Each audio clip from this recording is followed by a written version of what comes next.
Shalom, salam sejahtera bagi Bapak Ibu Saudara-saudara, anak-anak yang dikasihi oleh Tuhan Yesus Kristus. Jumpa kembali bersama saya Pendeta Eka di dalam renungan firman Tuhan pada hari ini, hari Rabu 24 Januari 2024. Sukacita dan damai sejahtera dari Tuhan Yesus kiranya menyertai hidup kita sekalian. Puji nama Tuhan. Pembacaan firman Tuhan hari ini sampai pada pembacaan 1 Tesalonika pasal yang kelima.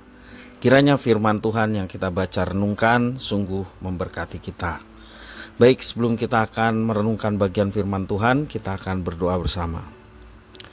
Tuhan Bapa di sorga, di dalam nama Tuhan Yesus, kami datang padamu mengucapkan syukur dan terima kasih buat kasih setia dan pemeliharaan Tuhan atas hidup kami sampai pada hari ini. Biarlah semua kebaikan Tuhan yang boleh kami alami menjadikan kami semakin mengenal pribadi Tuhan.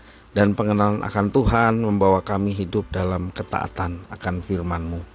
Karena itu ya Tuhan, setiap kali kami membaca, merenungkan, Kau mampukan untuk kami dapat memahami, serta dapat menerapkannya dalam hidup kami. Terima kasih Bapa, inilah diri kami sedia untuk belajar firman-Mu. Demi nama Yesus Kristus kami berdoa. Haleluya. Amin. Dalam 1 Tesalonika pasal 5 yang menjadi perenungan kita di ayat 1 sampai yang ke-11. Saya akan bacakan bagi Bapak Ibu Saudara semua. Demikian firman Tuhan.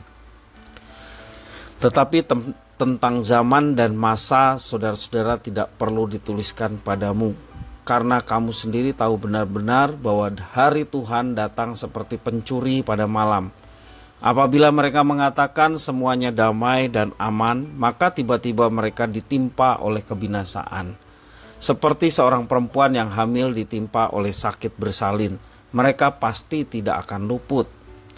Tetapi kamu, saudara-saudara, kamu tidak hidup di dalam kegelapan, sehingga hari itu tiba-tiba mendatangi kamu seperti pencuri. Karena kamu semua adalah anak-anak terang dan anak-anak siang. Kita bukanlah orang-orang malam atau orang-orang kegelapan. Sebab itu baiklah jangan kita tidur seperti orang-orang lain, tetapi berjaga-jaga dan sadar. Sebab mereka yang tidur waktu malam, dan mereka yang mabuk waktu malam. Tetapi kita yang adalah orang-orang siang, baiklah kita sadar, berbaju zirahkan iman dan kasih, dan berketopongkan pengharapan keselamatan. Karena Allah tidak menetapkan kita untuk ditimpa murka, tetapi untuk beroleh keselamatan oleh Yesus Kristus Tuhan kita, yang sudah mati untuk kita, supaya entah kita berjaga-jaga, entah kita tidur, kita hidup bersama-sama dengan Dia. Karena itu nasihatilah seorang akan yang lain, dan saling membangunlah kamu, seperti yang memang kamu lakukan. Demikian firman Tuhan. Bapak Ibu Saudara-saudara yang dikasihi oleh Tuhan Yesus Kristus, pernahkah kita mendengar perkataan bahwa menjadi orang Kristen itu enak karena tidak perlu mencari keselamatan? Perkataan itu didasarkan pada pemahaman bahwa keselamatan adalah anugerah Tuhan. Namun perkataan itu rawan disalahartikan, bahwa orang Kristen tidak lagi perlu melakukan apa-apa untuk memelihara keselamatannya. Rasul Paulus menyinggung hal ini menjelang akhir suratnya, dalam 1 Tesalonika pasal yang kelima. Di tengah pengharapan akan datangnya Tuhan Yesus kali yang kedua, Paulus mengingatkan bahwa waktunya memang tidak terduga seperti datangnya pencuri. Namun orang percaya tidak akan kecurian dalam tanda petik, karena telah diselamatkan dan dipersiapkan oleh Tuhan menjelang hari Tuhan yang akan datang. Sekalipun demikian, kita tetap harus waspada.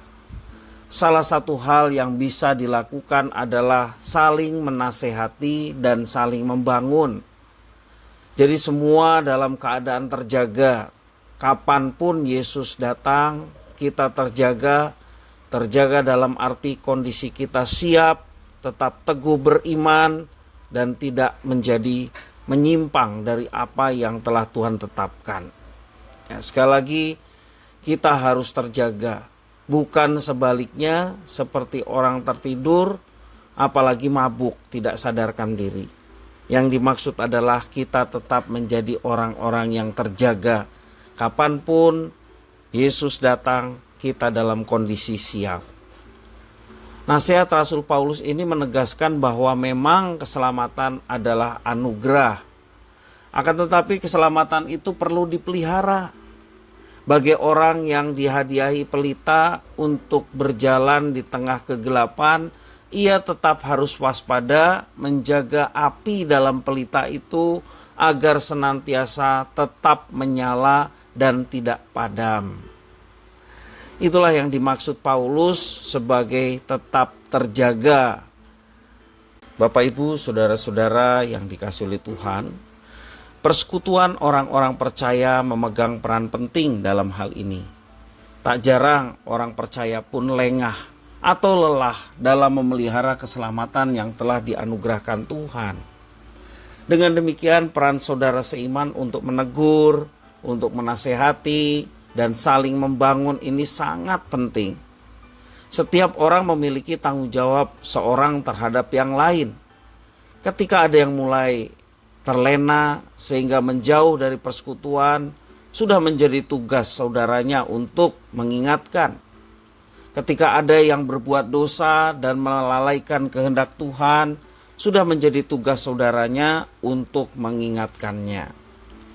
Karena itu Bapak, Ibu, saudara-saudara yang dikasihi oleh Tuhan, mari kita saling menegur, mengingatkan, dan menasehati.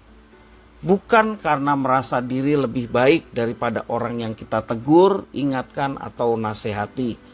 Melainkan karena itu adalah tanggung jawab antar orang percaya.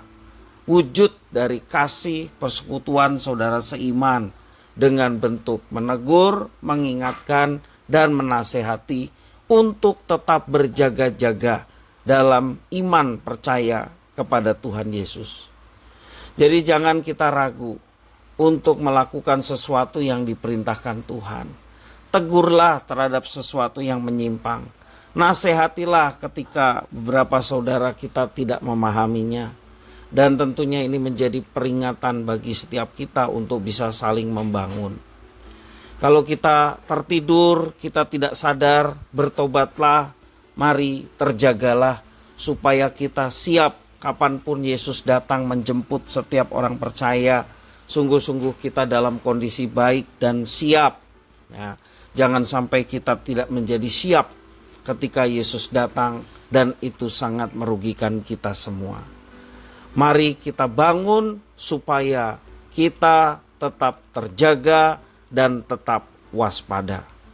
Kiranya Tuhan Yesus memberkati kita sekalian. Mari kita berdoa. Tuhan Bapa di sorga, di dalam nama Tuhan Yesus, kami bersyukur dan berterima kasih kepada Tuhan yang memelihara dan memberkati kami sekalian. Biarlah setiap kebaikan Tuhan melalui firman yang Tuhan berikan pada kami mau laksanakan dalam hidup kami, sehingga nama-Mu dipermuliakan, dan juga hidup kami pun boleh menjadi berkat bagi sesama. Terima kasih Bapa, inilah diri kami sedia untuk belajar dan melakukan firman-Mu. Demi nama Yesus Kristus kami berdoa. Haleluya. Amin.